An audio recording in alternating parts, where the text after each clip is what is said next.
Hai, kembali lagi ke SCP TV bareng Pak Mania.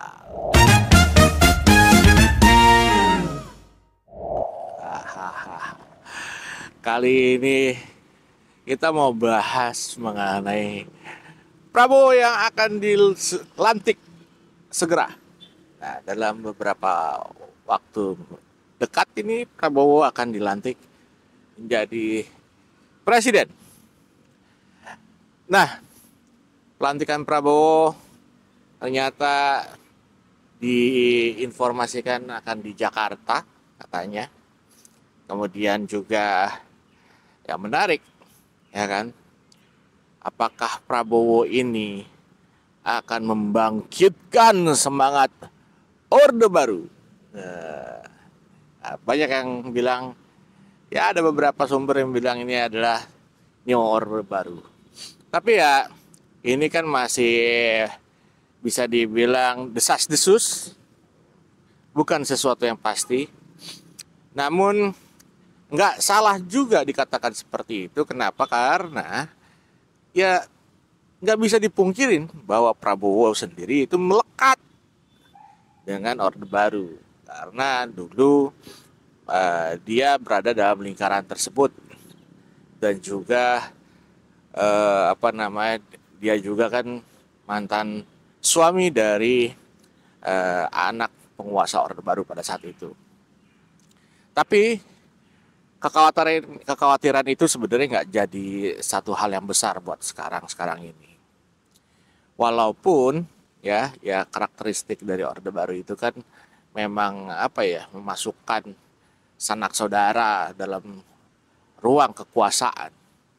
Ya, itu ya bisa kita nilai sendiri sekarang bagaimana gitu kan. Apakah Prabowo memasukkan sanak saudaranya ke situ, ya kan, atau tidak? Ya, teman-teman semua yang bisa menilai. Ya, namun satu yang pasti adalah pelantikan Prabowo ini menjadi satu konsumsi berita yang sangat luar biasa besar. Karena apa? Dalam pelantikan ini juga akan yang disorot bukan cuma Prabowo, tapi juga Gibran tentunya.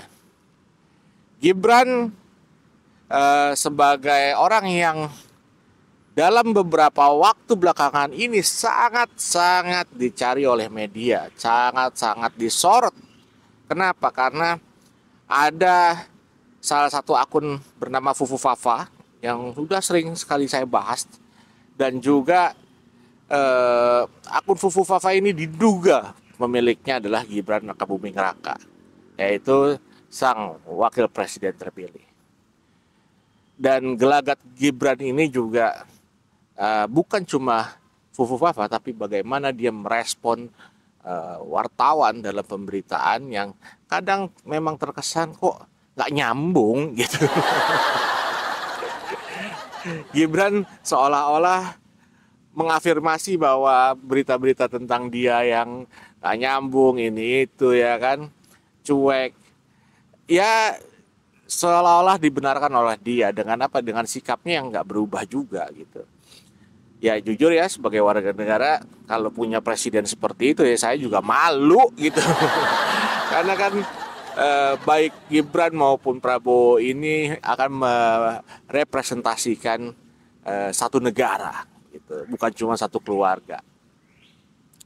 Nah, kemudian Gibran ini juga tersorot bukan cuma dari sisi Fafa gitu.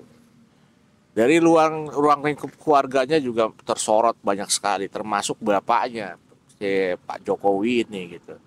Jokowi juga terkesan bahwa dia kayaknya agak kurang tertarik untuk hadir dalam pelantikan Prabowo nantinya gitu. Sempat diberitakan dalam beberapa atau sejumlah media bahwa Pak Jokowi kayaknya akan langsung pulang nih ke Solo gitu, ya kan.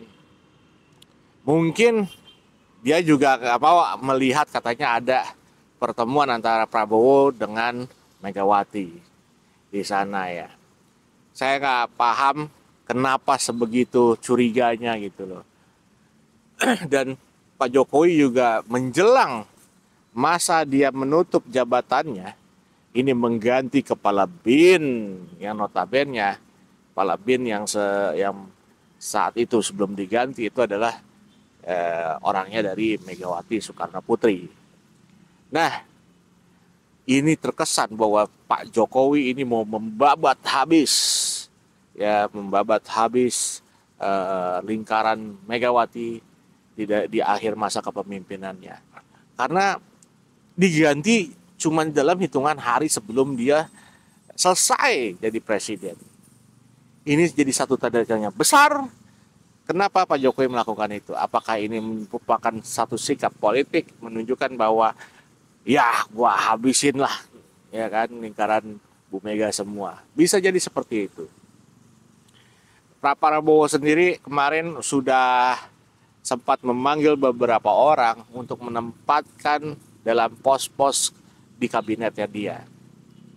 Sejumlah artis, tokoh-tokoh gitu kan, bahkan ada yang ulama atau menganggap dirinya ulama itu pun dipanggil. Tapi saya melihat ya, kalau saya baca di berita itu ada sekitar 109 orang yang akan mengisi posisi dalam kabinet di Prabowo ini. Nah, ini saya melihat kok mayoritas orangnya itu-itu aja. Kayak Indonesia ini kekurangan orang-orang pinter gitu loh. Ya ada sih orang-orang yang baru gitu kan. Cuman ya segelintiran lah. Ya kan. Ini menjadi satu hal yang perlu dipikirkan. Apakah memang Indonesia ini kekurangan orang ya yang pinter-pinter untuk isi pos-pos kepemimpinan. Belum lagi beberapa orang yang punya sikap kontroversi, ya kan, seperti Haikal Hasan yang katanya sampai mati jadi oposisi, ya kan, walaupun Prabowo jadi presiden. Itu pernah diungkapkan dalam video-video di media sosial. Tapi ya ternyata dia mau juga kali ya. Nggak bisa nggak bisa dipegang gitu loh konsistensi dalam janjinya dia. Ya begitulah kalau memang orang sudah haus dengan kekuasaan, kemudian ada kesempatan sikat gitu. Terus ada lagi siapa ya orang-orang yang ada Raffi Ahmad, Gus Miftah gitu ya. Kemudian yang menarik ada mantan istri Ahok yang juga dipanggil ya. Ini banyak sekali respon di media sosial mengenai Veronica Tan yang dipanggil oleh Prabowo dan kemungkinan akan memegang satu posisi di kabinet Prabowo Gibran ini.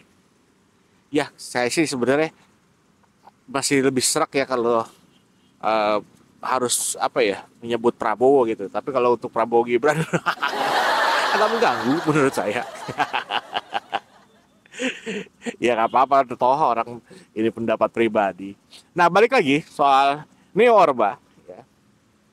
Neo Orba ini saya yakin nggak akan muncul lah di awal-awal pemerintahan gitu. Tapi mungkin setelah setahun atau 2 tahun, 3 tahun ke depan ya bisa jadi gitu. Apa sih yang nggak mungkin, ya kan? Karena ya nggak menutup kemungkinan bahwa keturunan dari Cendana, ya, garis setelah Cendana ini ya akan juga nimbrung di pemerintahannya Prabowo gitu, ya kan? Karena memang ya bisa dibilang Prabowo ini cukup dekat dengan keluarga Cendana, walaupun ya kita tahu Prabowo dan istrinya sudah bercerai gitu. Tapi hubungan baik mereka saya rasa masih terjalin dengan sangat apik, dan secara politik ini memungkinkan sebenarnya untuk mereka bisa berjuang bersama-sama, ya, bisa bersatu lagi. Tapi apakah Neo Orba akan bangkit di pemerintah Prabowo Gibran? Kita nggak tahu ya. Ya karena Jokowi sendiri dulu ya kan yang dikenal sebagai salah satu figur yang sangat diidolakan, diharapkan bisa membangun bangsa dan memajukan Indonesia, ya. Kemudian dengan kesederhanaan, ya kan, dan juga nilai-nilai baik lainnya ternyata berubah total di akhir masa periode. Bahkan dia sempat berusaha untuk memperpanjang masa jabatannya menjadi 3 periode dengan berbagai macam cara, walaupun akhirnya gagal. Ini mungkin menjadi satu pelajaran buat Prabowo nantinya, ya kan, bahwa rakyat tetap nggak bisa diperlakukan sembarangan gitu. Ya, ini mungkin jadi catatan untuk Prabowo Gibran.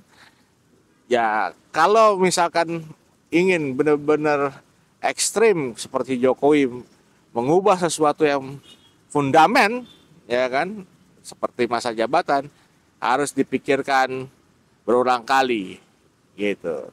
Karena banyak pihak yang pastinya bakalan bergerak supaya tidak sampai mengacak-acak konstitusi negara ini. Ya, negara ini belum sempurna dipimpin oleh siapapun, saya rasa ya. Masih banyak kekurangan, tapi juga kita gak kekurangan no, dari orang-orang yang pintar dan bijaksana. Tapi apakah orang-orang yang pintar dan bijaksana itu mau digunakan, ya kan? Mau diberikan kesempatan untuk membangun bangsa dan negara ini, ya gak tahu juga. Ya kan? Karena banyak yang pada akhirnya walaupun pintar bijaksana, jujur, tapi ketika masuk ruang lingkup pemerintahan justru diminta untuk mengikuti flow. Ya kan?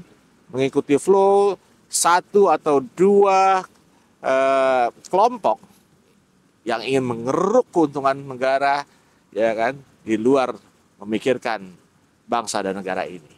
Nah, jadi ya kepentingan kelompok yang didahulukan, bukan kepentingan bangsa dan negara ini. Saya rasa ini semua akan terlihat dalam 100 hari ke depan. Apa yang terjadi, ini akan menarik sekali. Nah, kita akan ulas terus sampai nanti, ya kan, kita bisa melihat bangsa ini semakin lebih maju. Atau justru semakin lebih mundur. Ya. Kita jumpa lagi di lain kesempatan dengan topik yang lebih menarik lainnya. Terima kasih.